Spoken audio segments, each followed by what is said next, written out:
Algèbre linéaire, opération matricielle. D'abord, nous commençons avec la somme matricielle et produit par un scalaire. Addition, si A est égal à AIJ et B est égal à BIJ sont des matrices d'ordre Mn, alors la matrice A plus B est une matrice M par N aussi, dont les coefficients sont donnés par CIJ égale AIJ plus BIJ. On prend un exemple, la matrice, la lecture en ligne 0, moins 1, 3, 4, 1, 2, moins 3, 4, plus la matrice 1, 2, 0, 0, moins 1, 3, 2, 1.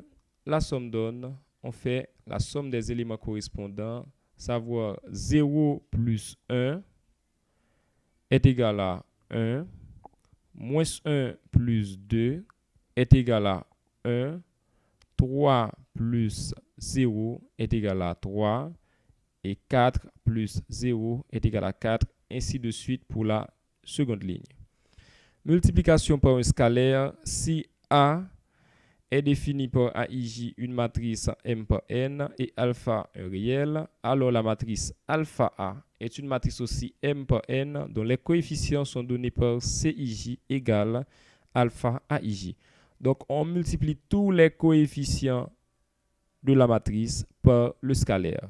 Exemple, 3 par la matrice A, définie en ligne par 0, 1, moins 1, 3, 4. Deuxième ligne, 1, 2, moins 3, 4, 1. On fait 3 par 0, ce qui donne 0. On fait 3 par 1, ce qui donne 3. On fait 3 par moins 1, ce qui donne moins 3. 3 par 3, ce qui donne 9. Et 3 par 4, ce qui donne 12. Et même processus pour la seconde ligne. Multiplication matricielle. On prend deux matrices AIJ, BIJ, deux matrices M par N et l'autre N par P. Il faut remarquer que le nombre de colonnes de la première matrice est égal au nombre de lignes de la seconde. Alors, le produit A par B est une matrice M par P dont les coefficients sont donnés par la somme des éléments AIK par BKJ multipliés entre eux. Remarque, il faut bien noter que la multiplication de deux matrices n'est définie que si le nombre de colonnes de la première matrice est égal au nombre de lignes de la seconde matrice. Cas général, pour faire le produit, qu'est-ce qu'on fait? On fait le produit de chaque ligne de la première matrice par chaque colonne de la deuxième matrice. On prend un exemple. Si on prend la première ligne de la première matrice à multiplier par la première colonne de la deuxième matrice, eh bien, on va trouver l'élément qui se trouve à la première ligne et première colonne de la matrice produit. Si on prend la première ligne de la première matrice et la deuxième colonne de la deuxième matrice, on va trouver l'élément qui se trouve à la première ligne et à la deuxième colonne.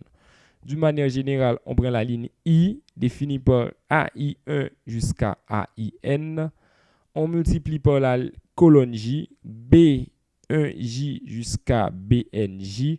Eh bien, on fait le produit des éléments correspondants, c'est-à-dire AI1 par B1J, plus etc. jusqu'à AIN par BNJ. On fait le produit scalaire de ces deux vecteurs. Le vecteur colonne de la deuxième matrice et le vecteur ligne de la première matrice.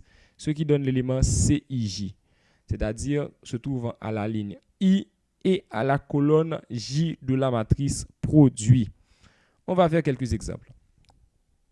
Prenons la matrice en ligne 0, moins 1, 3, 4 et 1, 2, moins 3, 4 et la deuxième matrice en ligne 1, 1, 0, 1, 2, 1, 0, moins 1 et moins 1, 0, 1. Pour faire le produit de ces deux matrices, qu'est-ce qu'on fait? Pour trouver par exemple l'élément qui se trouve à la deuxième ligne, deuxième colonne, eh bien on prend la deuxième ligne de la première matrice et la deuxième colonne de la seconde. On fait le produit scalaire des deux, ça donne 1 par 1 plus 2 par 2 plus moins 3 par moins 1 plus 4 par 0. On fait le calcul, ça donne 1 plus 4 plus 3 plus 0, ce qui donne effectivement 8. En guise d'exemple,